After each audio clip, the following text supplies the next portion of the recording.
So welcome to the TK Ethics Intramural. A few reminders. While you're in the room, there's going to be, you're not allowed to look at any prep. So I know you've all done work with your teammates, you've done work in class, you've thought a lot about the cases. That will pay enormous dividends. But during the event itself, the goal is for it to be a brain-powered event. So you're not going to look at the internet, you're not going to look at any case prep, you're not going to look at AI.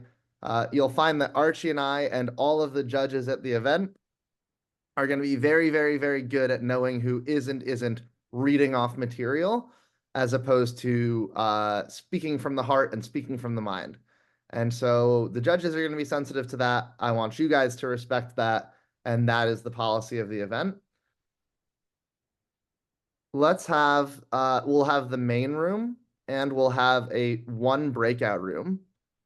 In the breakout room, let's have team 3 and team 4, and Archie will judge you. And in the main room, we'll have team 1 and team 2, and I will judge you guys. And then for round 2, we can just do a swap. Yeah, Archie? Or can I just add, when you guys need to be able to have discussions with each other during the round, and I think I've said this to my teams, you cannot have a breakout room. The breakout room's already open and there's only one. So you don't get to go into a breakout room in order to chat with each other between or during prep time.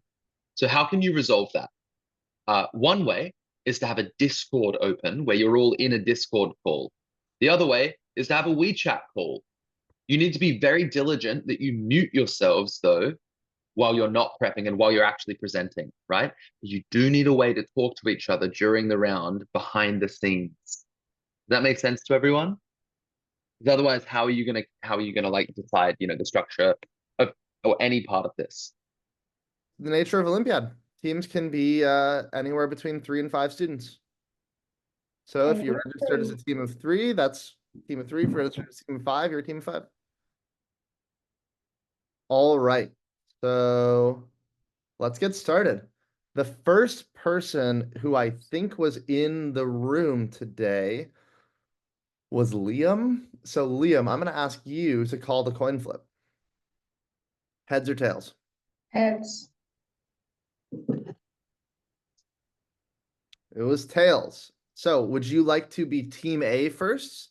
Or team A or team B? So team A is going to be the presenting team in round 1, and team B is going to be the presenting team in round 2. And just to remind you guys all of what Archie said, if you have a mechanism to talk with your teammates in real time, you pretty much need that. So the most effective thing that we have teams generally use is Discord, but you could also have a FaceTime call open on the side, or, WeChat call or something like that.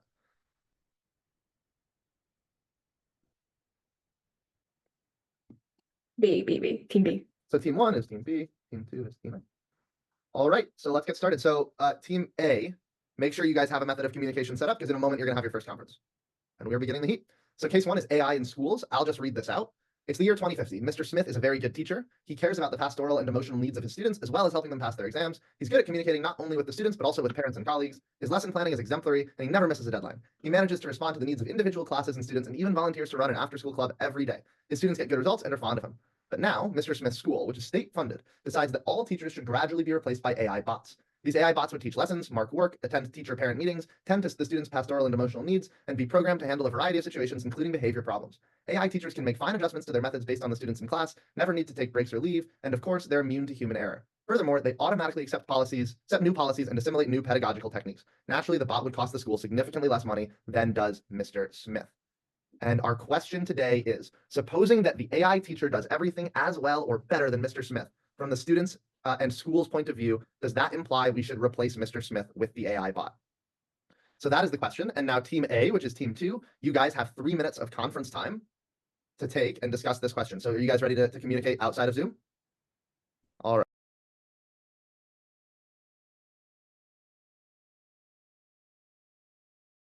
All right, and that is conference time. So team A, turn your cameras back on. And let's get ready for your presentation. So your presentation, question you're answering is on the screen. You guys ready? And your time starts now.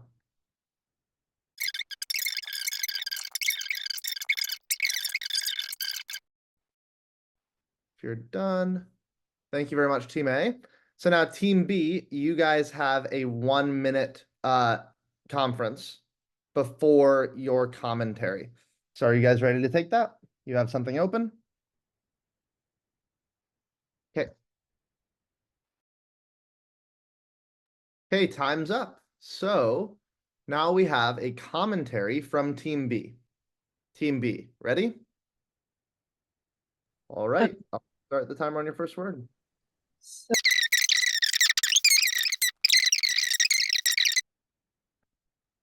All right, thank you, Team B, for that commentary. And now, Team A, you have 1 minute for discussion. Oh, So you have a 3-minute response to Team A's comment or to Team B's commentary. So this starts now.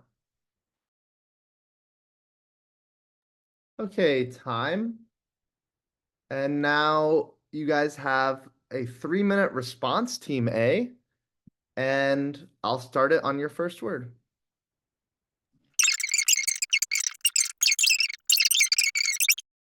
All right, great work, Team A. Great work, Team B. Now we have judges' questions. So here I'm talking to Team A. I'm talking to the presenting team, and time starts now.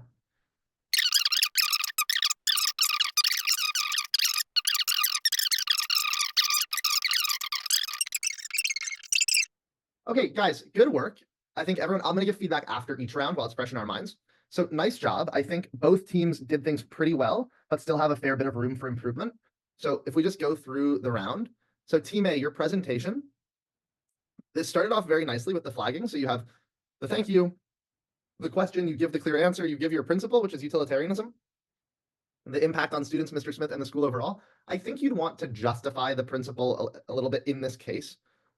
Explain why we should be utilitarian here. So maybe that could be something as simple as saying like, because this is sort of a broad policy that affects lots of different stakeholders where you have to weigh competing interests, it's best to apply something like utilitarianism, which gives us a tool for comparing and weighing those interests. Something like that, some sort of justification for why this is the ethical principle that you're applying. And then the argument. So the big problem with the presentation, with the arguments in the presentation, was that you didn't really respond to the question itself. So the question begins, supposing that the AI teacher does everything as well or better than Mr. Smith. And so we can't just ignore this clause and answer this question here. This is one thing that I want you guys to be cognizant of going into the tournament, and why I made the question this is you guys are going to have some general prep, and you're going to have prep on the practice questions, but the question that you get in the round may be different. And if you just use it, like if you just think on your prep and you just respond as you would to one of the practice questions, you might miss critical things. So basically what I'm asking here is I'm trying to ask, are there important stakeholders, important things we should care about other than the students and the school? And in one of your guys' arguments, where you talk about teachers and teachers' welfare, you absolutely answer that. You do a really good job of answering that. But another big part of your presentation was to talk about how you don't think AI would be a better teacher, but in philosophy we use the Latin term ex hypothesis. Ex hypothesis, the AI is a better teacher. That means from hypothesis, AI is the better teacher. We've already decided we're inhabiting the world. We've assumed the AI is a better teacher, and now I'm asking a question. Derek, I'll get to you in just a minute. And then the other little thing, you did a really good job here. The other little thing was a slightly better flagging through the body of this presentation. So the counter argument and the discharge of the counter argument were in there, but they were sort of embedded in the argument as one big thing. Really, to make it as clear as possible, you should give your argument, then give a counter argument, then give a discharge, and you should flag that very clearly. So like, now I'll give a counter argument against our stance, blank. Now I'm going to discharge that counter argument, blank. So overall, Derek, I think you did a nice job here. I think a little clearer flagging when you go through those arguments, counter argument, discharge, it would have helped to have more people involved in the presentation, for sure. And then yeah, just I would say, like, make sure that when you're in your conference time, you really think about exactly what the question is. Right. So I'll move on quickly to Team B's commentary. We get a thank you. I think it would have been good to get a roadmap here. You guys sort of just jumped into talking about a lot, and I think it would have been a little nicer to say, first we're going to talk a little bit about their theory, then we're going to talk about their argument, then we're going to talk about their counter argument. That's functionally what you did. you move on to their ethical theory, and here, I think this was you, James, you just said, they haven't explained how utilitarianism works. Okay, now we'll move on to their arguments. That's not really the vibe of an Olympiad, though. If that's what you want to address, if you want to say they haven't really explained how it works in this case, then you should explain how it works in this case. And the overall tone should be one of sort of like constructive feedback. Constructive in the literal sense that like if something's not there, you're going to construct it. You're there to sort of approach the truth. So it's very unlike debate in this sense. Formal criticisms of what your opponents did have no place here. We only want substantive contributions. So when I say formal here, I mean something like they said this, but they didn't explain it. You know, that's maybe something the judge should notice, but that's not something that you need to point out. Or I mean, it's fine to point it out, but in the context of we think that we should elucidate a little bit more about exactly why utilitarianism is appropriate here and how it would apply to this case. And then you offer something. On their arguments, this, I would say, I think this was largely you, Eric. It just sounded like a bit too much of a rebuttal. You guys aren't given a side here, right? You haven't even told me what you're defending. So you sort of give something you're defending, but this all has to be based on what the other team said.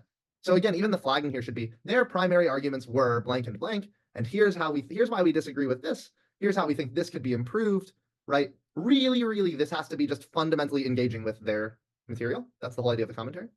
And I think that this sort of structure and clarity here could have been improved. And then in the response, we sort of just get more kind of clash about whether it's better or not for the students. I've already addressed why I don't think that that's like the most relevant thing for everyone to be talking about.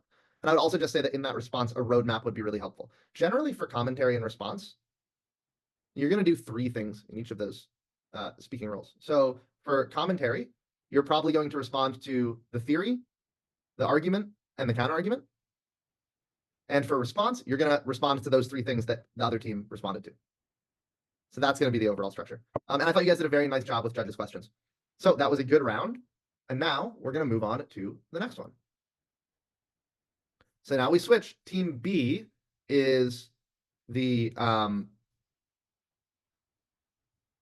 team B is presenting, and team A is doing commentary. Okay, I'm happy to stop there. I'm very impressed with the work that I've seen today. I think we're going to have a really good Olympiad. I think all of you guys are going to do well.